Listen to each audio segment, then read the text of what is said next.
Assalamualaikum warahmatullahi taala wabarakatuh. Alhamdulillahi rabbil alamin. Asyhadu an la ilaha illallah wahdahu la syarika lahu waliyyus salihin.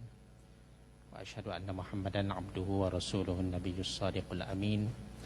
Sallallahu alaihi wa ala alihi wa sahbihi wa sallama tasliman katsiran daiman ila yaumiddin. Allahumma aftah alaina hikmataka wanshur alaina birahmatika ya arhamar rahimin. Rabbi shrah li sadri wa yassir li amri wahlul 'uqdatam min lisani yafqahu qawli. Amin. Rabbi yassir wa la tu'assir, Rabbi tammim bil khair, amma ba'du.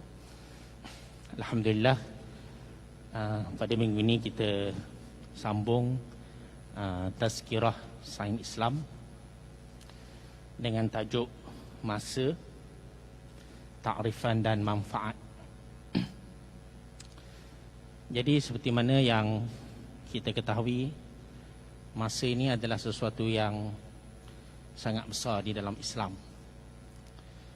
Di dalam Islam kita ada nikmat-nikmat yang paling besar dan kita ada nikmat-nikmat yang besar. Ataupun dalam bahasa Arab kita sebut nikmat yang berbentuk usul, yang berbentuk pokok, dan nikmat-nikmat yang berbentuk furu', yang berbentuk ranting. Kita tak akan sebut nikmat besar dan nikmat kecil, kerana benda itu menampakkan rahmat Allah, menampakkan nikmat Allah itu kecil. Kita tak sebut begitu, tapi kita sebut nikmat yang paling besar dan nikmat yang besar. Salah satu nikmat yang besar itu, yang paling besar itu ialah masa. Selepas nikmat-nikmat yang lain, nikmat yang paling besar itu ialah nikmat masa. Disebut di dalam banyak ayat Al-Quran.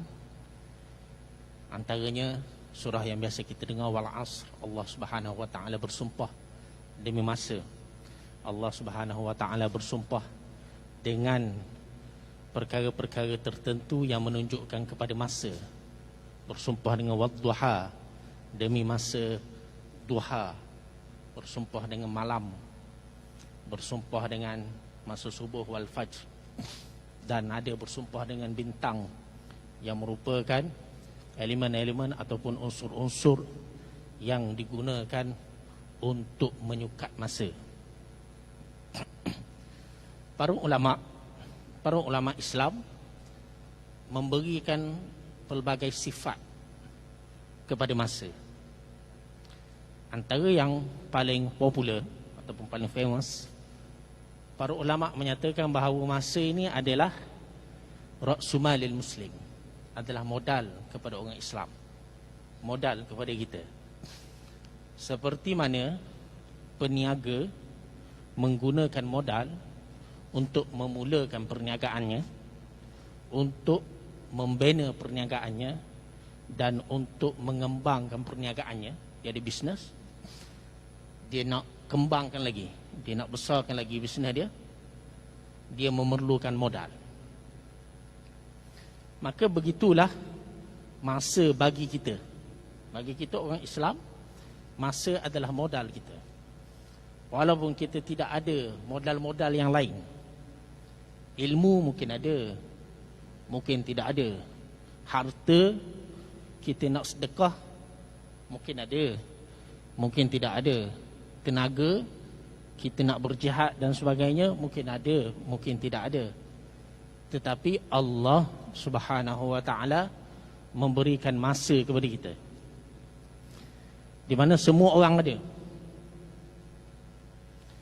Seperti mana peniaga yang baik menggunakan modal dengan baik, maka dia akan memperolehi keuntungan yang baik, yang banyak. Dia akan membuat pusingan yang baik. Begitulah kita dengan masa. Kalau kita membuat pusingan yang baik dengan masa, kita menggunakan masa yang baik, maka kita akan dapat melakukan kebaikan yang sangat banyak. Kita nak baca Quran, kena ada masa. Kalau tak ada masa, kita tak boleh nak baca Quran. Tak boleh kita nak baca Quran kalau kita tak ada masa. kita nak bantu mangsa banjir, ini ada masa.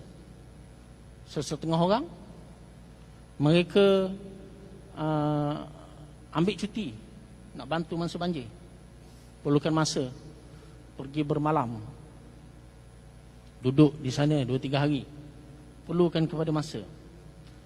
Kita nak bersedekah,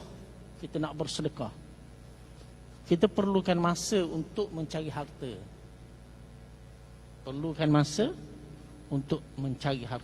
maka semuanya memerlukan kepada masa. Kerana itu para ulama menyifatkan masa ini sebagai ra'sul mal, sebagai modal kepada kita. Antara perkara lain yang disifatkan dengan masa disebut oleh Ibnul Qayyim, dia kata waqtul insan umruhu fil haqiqah. Waktu manusia itu ataupun masa manusia itu pada hakikatnya adalah umur kita itu. Dan sudah semestilah yang dimaksudkan dengan umur kita itu adalah umur ketika kita mumayyiz, kita tak balik lagi, kita mumayyiz, kita dapat tahu secara umumnya, secara mudahnya, mana satu baik, mana satu buruk, mana satu panas api, mana satu sejuk air, mana satu busuk, mana satu wangi. Kita boleh tahu, budak pun boleh tahu walaupun dia tak balik lagi, ataupun masa selepas dia balik. Dan masa ketika seseorang itu mumayyiz, ia tetap memberikan manfaat kepada kita walaupun masa ketika dia mumayyiz belum balik lagi. Kerana itu Nabi SAW mengajar kepada sahabat-sahabatnya ketika mereka belum balik lagi perkara-perkara yang besar. Dia beza dengan kita. Kita sekarang ni semua nak santai kan. Pelajar universiti pun nak santai, program-program pun nak santai, belajar dalam kelas pun nak santai, program-program agama pun nak santai. Tapi Nabi SAW ajar Ibn Abbas, Abdullah Ibn Abbas, ketika umurnya 9 hingga 10 tahun, tak balik lagi. Ketika dia menunggang bersama-sama dengan Rasulullah SAW, disebut di dalam hadis, kuntu khalfan nabiyyi sallallahu alaihi wasallam faqala, aku berada di belakang Nabi sallallahu alaihi wasallam di atas tunggangan naik unta. Lalu baginda sallallahu alaihi wasallam bersabda, ala uallimuka kalimat, tidakkah engkau mahu aku mengajarmu beberapa patah perkataan? Nabi ajar apa? Ajar benda besar. Bukan ajar benda santai, benda relax, bukan, ajar benda besar. Ihfazillaha yahfazka. Jagalah hak Allah, nescaya Allah menjagamu. Ketika Ibnu Abbas umur 9 tahun. 9 tahun ni darjah berapa? 7, 8, 9. Darjah 3. Ajar budak darjah 3, bayangkanlah. Ajar budak darjah 3 ataupun budak darjah 4, 9 hingga 10 tahun. Para ulama yang menghuraikan hadis ini, mereka menyatakan Abdullah bin Abbas ketika itu ialah di antara 9 hingga 10 tahun. Kan ajar budak universiti. Budak darjah 3 ataupun darjah 4. Ihfazillaha yahfazka. Jagalah hak Allah, nescaya Allah Subhanahu wa taala menjagamu. Ihfazillaha tajidhu tujahak. Jagalah hak Allah, nescaya engkau akan mendapatinya di hadapanmu. Kita akan jumpa Allah. Kemudian Nabi kata was'alillaha wa idza sa'alta fas'alillah. Jika engkau berdoa, maka minta doa dengan Allah. Wa idza sta'anta fasta'in billah. Jika engkau hendak bergantung, maka bergantunglah kepada Allah. Ini benda besar. Bagaimana Abdullah ibnu Abbas menggunakan umurnya ketika dia masih budak lagi. Nabi SAW mengajarnya ketika dia mumayyiz. Dalam hadis sebut, Nabi sebut ya gulam.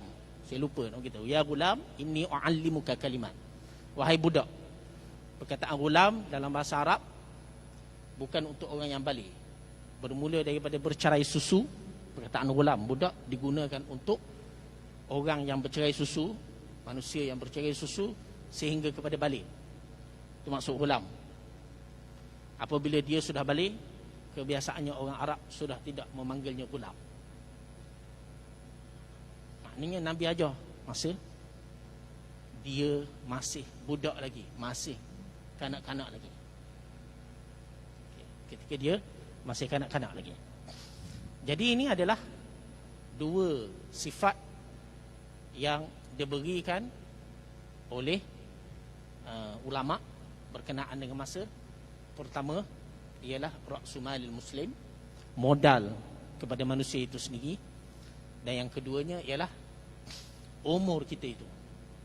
Sama ada kita ketika kita mumayyiz ataupun apabila kita sudah balik, sudah ditaklifkan oleh Allah Subhanahu wa taala dengan bebanan ataupun taklifan syarak. Jadi saya berhenti di sini dulu. Saya serahkan kepada Dr. Azman Hashim daripada FST untuk membincangkan perkara ini dari sudut akli dan perspektif sains. Silakan. Bismillahirrahmanirrahim. Assalamualaikum warahmatullahi wabarakatuh. Terima kasih kepada rakan saudara panel kita pada tengah hari ini. Alhamdulillah, bersyukur pada Allah Subhanahu Wa Taala dengan kesempatan masa kita dapat sama-sama berkumpul di masjid ini untuk menunaikan solat Jumaat. Dan pada masa sama juga kita memperingat bahawa masa sentiasa bergerak. Okay, masa tidak pernah berhenti, melainkan sampai masanya di akhir nanti. Cuma untuk kita memberi kesedaran bahawa masa ini sebenarnya adalah merupakan salah satu dalam ilmu sains, merupakan salah satu daripada unit asas ataupun kuantiti asas dalam kehidupan. Selain daripada kuantiti asas yang lain seperti panjang, jisim, masa salah satunya, kemudian suhu, seterusnya keamatan cahaya dan juga jumlah bahan ataupun atom dalam satu bahan. Jadi dalam kuantiti asas dalam fizik ini kita akan belajar salah satunya adalah masa. Jadi bagaimanakah masa itu ditakrifkan? Sudah pastilah kita akan menggunakan tanda-tanda alam untuk mendefinisikan masa. Namun begitu, masa yang didefinisikan itu juga mempunyai persoalan. Adakah masa ini adalah satu realiti ataupun adakah satu khayalan? Baik, secara ringkasnya saya mungkin tak masuk dalam, saya akan bagi surface saja. Sebagai contohnya, dalam Al-Quran menyatakan bahawa siang malam. Dengan menggunakan tanda-tanda siang dan malam, maka definisi masa secara umumnya dapat kita perolehi.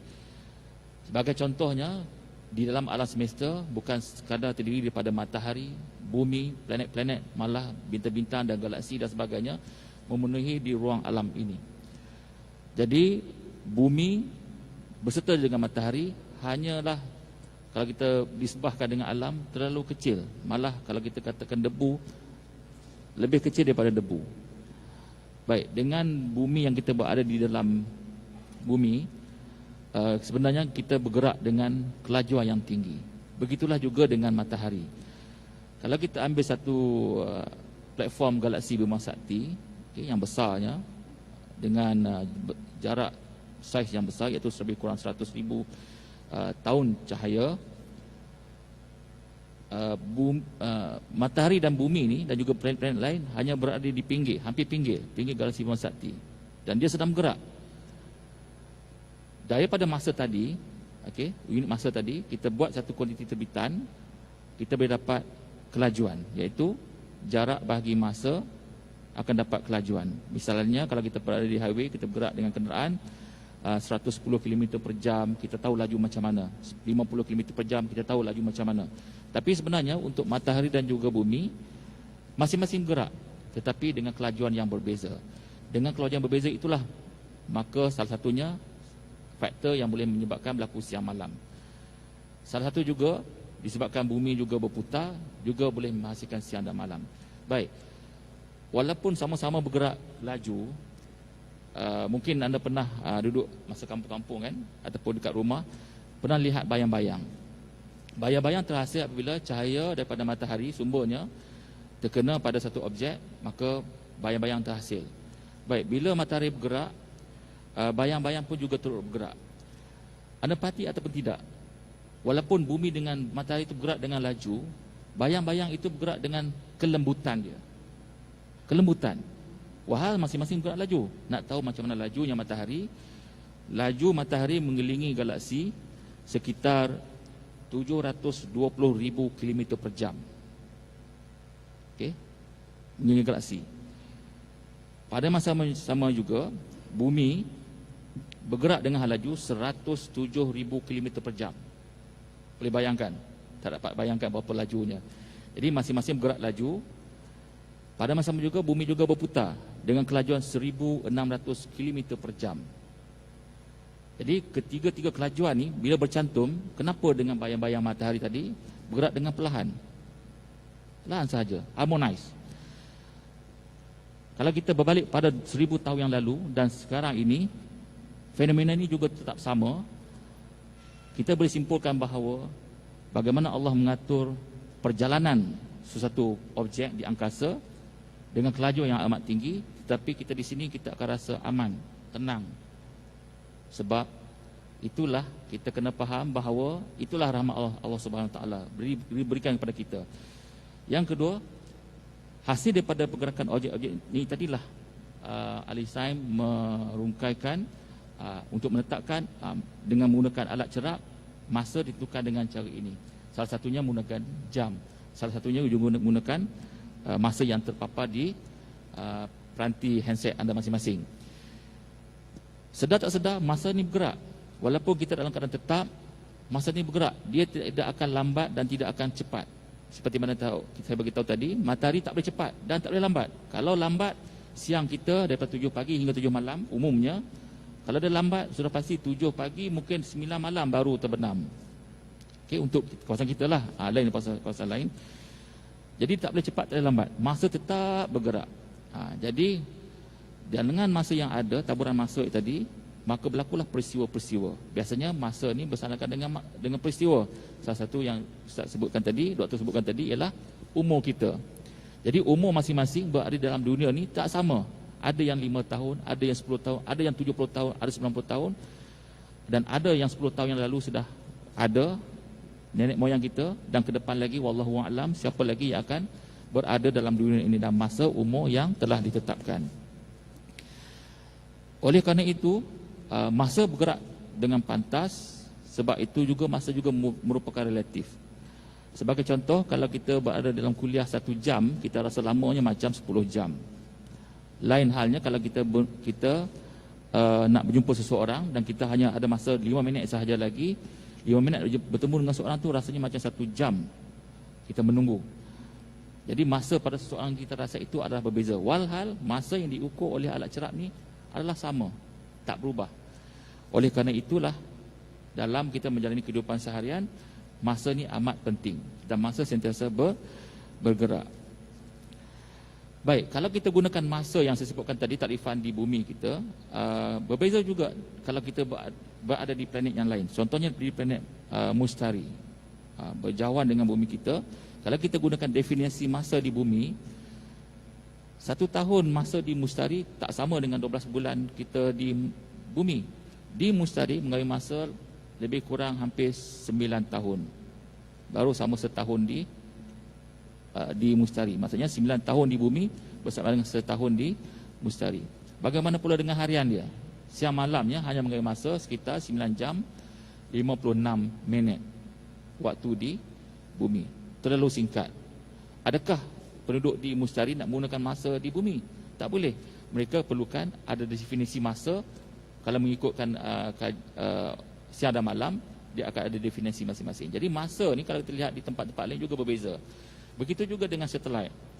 Satelit yang bergerak dengan kelajuan 11,000, lebih kurang 11,700 km per jam, mengambil masa untuk berputar satu hari di bumi itu mengambil masa lebih kurang 11 ke 19 kali. Ada yang tetap ada ini untuk isyarat dan juga telekomunikasi, tapi untuk planet-planet lain ada yang bergerak sehingga 19 kali dalam satu hari.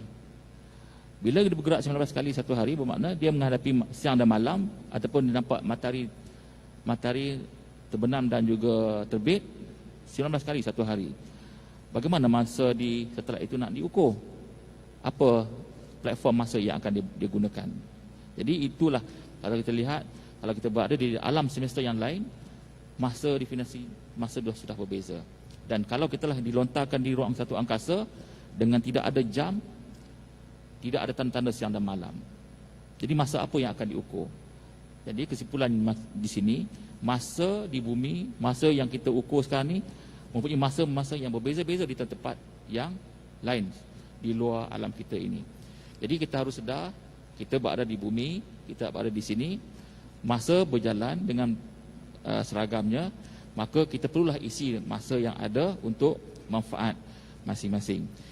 Oleh kerana bulan Ramadan hampir tiba, dan bulan Ramadan adalah salah satu masa yang kita ukur dalam tahun hijrah, dan sudah pasti, kalau anda sedar tak sedar, bulan Ramadan ni jatuh pada bulan-bulan yang berbeza dalam kalender tahun Masihi. Ada manfaat dia. Sebagai contoh, pada tahun 80-an, bulan Ramadan jatuh pada bulan 8. 10 tahun kemudian, bulan Ramadan jatuh sekitar akhir bulan 4, bulan 5. 10 tahun kemudian jatuh pada bulan Januari, hampir Februari. Dan sekarang ni, bulan Ramadan kita sambut pada sekitar awal bulan 4. Bermakna dalam setahun tu, bulan 8, 5, Januari, bulan Ramadan jatuh berbeza-beza. Kenapa bulan Ramadan tak tetapkan seperti mana bulan mengikut kalender Masihi? Ada manfaat dia. Sebab sebagai contoh, di negara yang mengalami 4 musim, dia akan mengalami siang dan malam yang berbeza-beza ukuran dia. Oleh itulah, dalam sepanjang dia hidup, dia akan merasai berpuasa dalam bulan panas yang panjang ataupun waktu malam yang panjang. Jadi dia berbeza-beza. Tapi kita berada di khatulistiwa ni, average-nya kita berpuasa dan hampir tetaplah setiap masa. Cumanya kita rasa suasana pada musim panas ni, maksudnya musim tak hujan ni, memang kemarau lah. Tengok air tebu pun kita rasa tergugat sedikit. Okey, jadi secara kesimpulannya, dalam ilmu fizik, kita dah menetapkan bahawa masa-masa itu telah ditetapkan mengikut tempat, dan juga sekiranya kalau sama juga dengan waktu solat kita sekalipun, mungkin sekejap lagi masuk waktu solat, mungkin 10 minit lagi waktu solat di tempat yang lain, mungkin sekitar Langkawi sebagainya. Jadi bagaimanakah masa itu digunakan untuk manfaat keseluruhan umat? Samalah juga dengan masa-masa yang berada di bumi. Kita ada 2 zon, iaitu siang dan malam. Malah siang dan malam juga di tempat yang berbeza. Dan kalau kita menaiki kapal terbang dengan kelajuan yang tinggi, sampai satu tempat, kalau katalah sini di waktu siang, kita boleh pergi ke tempat waktu malam dalam tempoh 3 jam sahaja. Walhal kita nak tunggu malam hampir lama. Okey, jadi itulah sedikit sebanyak berkenaan dengan masa untuk kita gunakan, dan harus ingat masa tidak akan berhenti sehingga sampai masanya. Dengan masa yang kita ada, manfaatkanlah betul-betul untuk manfaat kita dan juga keluarga kita dan juga masyarakat umumnya. Dengan itu saya sudahi dengan wabillahi taufiq wal hidayah. Assalamualaikum warahmatullahi wabarakatuh. Terima kasih kepada Dr. Azman yang menerangkan kepada kita dari perspektif sains macam mana makhluk yang kita panggil sebagai masa itu. Jadi macam mana kita nak memanfaatkan masa seperti mana yang diperintahkan oleh Allah Subhanahu Wa Taala kepada kita. Pertamanya, dalam Islam kita diseru oleh Al-Quran dengan satu ayat, fastabiqul khairat, ayat yang biasa kita dengar dan biasa kita baca. Maka berlomba-lombalah kepada kebaikan. Allah Subhanahu Wa Taala tak sebut faf'alu al-khairat, maka buatlah kebaikan, tapi saling mendahului. Kita nak buat dulu, fastabiqul khairat. Ini cara kita nak memanfaatkan masa. Pada hari ini, dunia hari ini, orang Islam tidak mendahului banyak benda, banyak kebaikan-kebaikan. Orang Islam tidak mendahului, tetapi Barat mendahului kita. Jadi ini salah satu cara untuk kita memanfaatkan masa. Dan kenapa kita mesti berlomba-lomba ke arah kebaikan? Kerana kehidupan atas dunia ini, Allah Subhanahu Wa Taala bukan sekadar meletakkan di antara baik dan buruk, tetapi Allah Subhanahu Wa Taala meletakkan di antara baik dan terbaik. Liyabluwakum ayyukum ahsanu amala. Untuk dia, yakni Allah Subhanahu Wa Taala, menguji kamu siapakah di kalangan kamu yang paling baik amalannya. Yang paling baik, bukan yang baik berbanding yang buruk, tapi yang paling baik. Fabasyir ibad, maka berilah khabar gembira kepada hamba-hamba. Hamba-hamba yang macam mana dapat khabar gembira? Alladzina yastami'una alqawla fayattabi'una ahsanah. Orang-orang yang mendengar suatu kata-kata, lalu mereka mengikuti yang paling baik. Yang paling baik. Jadi kita kena buat. Sebelum orang lain buat, kita buat dulu kebaikan lah. Sebelum orang lain buat, kita buat dulu. Perkara yang kedua ialah kita konsisten, berterusan, ataupun kita sebutkan sebagai istiqamah. Kita sentiasa buat. Kita tidak putus dalam kita membuat sesuatu. Kita tak putus, tapi kita buat secara berterusan. Dan istiqamah ini adalah suatu benda yang sangat besar. Apabila diturunkan ayat fastaqim kama umirta wa man taba ma'aka wala tatqaw, maka beristiqamahlah, buat terus, berterusan sesuatu amalan seperti mana yang diperintahkan kepadamu dan kepada orang-orang yang bertaubat bersama-sama denganmu, dan janganlah kamu berlebihan. Abdullah Ibn Abbas kata apa? Tidak ada ayat yang lebih tegas dan lebih susah daripada ayat ini. Kita nak semangat sekali-sekala boleh. Bulan puasa tu pun awal bulan puasa je. Ada program-program tertentu boleh. Awal SEM, masa kita belajar, cari ilmu, baca buku masa kita belajar je. Habis belajar, buang buku. Nak semangat sekali-sekala boleh. Tapi nak beristiqamah itu adalah susah. Nak beristiqamah adalah susah. Dan sebaik-baik amalan seperti mana yang disebut oleh Nabi sallallahu alaihi wasallam, wa inna ahabbal a'mali ila Allahi madama. Sesungguhnya amalan yang paling disukai di sisi Allah Subhanahu wa taala adalah yang berterusan, madama, yang berterusan. Wa in qalla, walaupun sedikit, berterusan walaupun sedikit. Setiap hari kita buat, atau setiap minggu kita sentiasa buat. Dan di antara kelebihan orang yang istiqamah ini, orang yang berterusan ini melakukan sesuatu amalan, dia akan diberikan pahala walaupun dia tidak dapat membuat amalan itu kerana ada kekangan. Sebut dalam sebuah hadis, idza marada al-'abdu aw safara, apabila seseorang hamba itu sakit ataupun dia bermusafir, kutiba lahu ma kana muqiman wa sahihan, akan ditulis pahala untuk dia. Dia tak boleh nak buat amalan, tak boleh nak salat sunat, tak boleh nak bantu orang kerana dia sakit ataupun kerana dia bermusafir, berjalan jauh. Akan ditulis pahala untuk dia seperti mana dia bermukim, seperti mana dia tak berjalan jauh. Okey. Jadi saya tutup, kita pun tak ada masa, saya tutup dengan satu kata-kata daripada Al-Hasan Al-Basri, dia kata, ya ibn Adam, innama anta ayyam. Wahai anak Adam, kamu ni adalah beberapa hari saja. Kita ni adalah beberapa hari saja.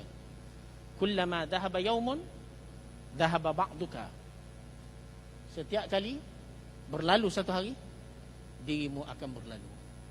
Jadi mudah-mudahan apa yang kita dengar itu dapat dimanfaatkan. Kami akhiri dengan aqulu qauli hadza wa astaghfirullahal azim li wa lakum. Wassalamualaikum warahmatullahi taala wabarakatuh.